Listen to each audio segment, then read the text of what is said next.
To my dad in heaven, as I look up to the sky, I imagine you watching over me, your presence carried in the gentle breeze that brushes my face. Though you're no longer here, your love and wisdom live on in my heart, guiding me through life's challenges and joys. Memories of your laughter, your warmth, fill my thoughts, offering comfort in moments of solitude. The lessons you taught me echo deeply, to be resilient, kind, and true to myself.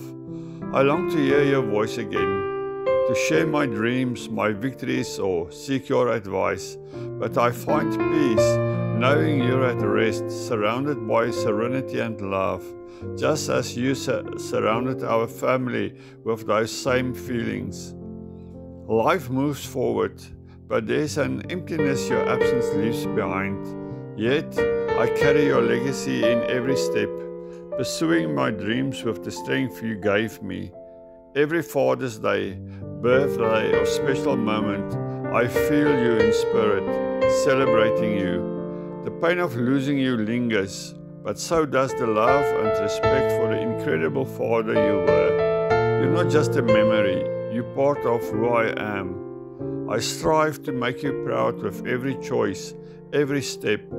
I'm grateful for the years we shared, the laughter, the advice, the unconditional love. Until we meet again, I carry you in my heart, finding comfort in the stars shining brightly above, a reflection of your spirit, forever guiding my life.